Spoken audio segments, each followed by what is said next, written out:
ಬಸವನ ಬಾಗೇವಾಡಿ ತಾಲೂಕು ಪಶುಪಾಲನಾ ಮತ್ತು ವೈದ್ಯಕೀಯ ಇಲಾಖೆಯ ಅಭಿವೃದ್ಧಿ ಅನುದಾನದಡಿಯಲ್ಲಿ ನೂತನ ವಾಹನ ಖರೀದಿಸಿದ್ದು, ಈ ವಾಹನಕ್ಕೆ ಮಾಜಿ ಸಚಿವ ಹಾಗೂ ಶಾಸಕರಾದ ಶಿವಾನಂದ ಪಾಟೀಲರು ಚಾಲನೆ ನೀಡಿದರು. ಈ ಸಂದರ್ಭದಲ್ಲಿ ತಾಲೂಕಾ ಪಶು ವೈದ್ಯಾಧಿಕಾರಿಗಳಾದ doctor PS. Sank, doctor BS. Kannamadi, doctor Subhash Nayak, doctor Sudhir Nayak, doctor Mallesh Kerotagi, doctor Hanumanta Nyamagond ಹಾಗೂ ಚಾಲಕ ಚಂದ್ರಶೇಖರ್ ಸೇರಿದಂತೆ ಮುಂತಾದವರು ಇದ್ದರು. ವರದಿ ಶರಣು ಕಾಟ್ಕರ್, ಸಮಯ TV K news, Basavana Bagewadi.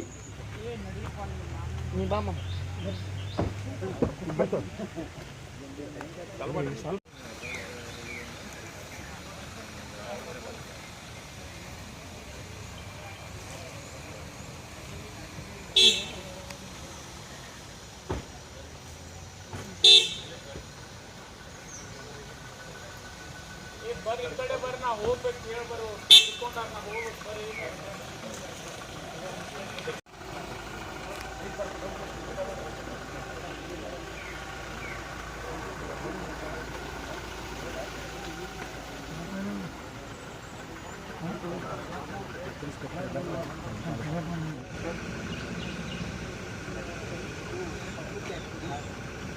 ನಮಸ್ಕಾರ ಸರ್, ಆರಾಮ ಮಾಡ್ರಿ.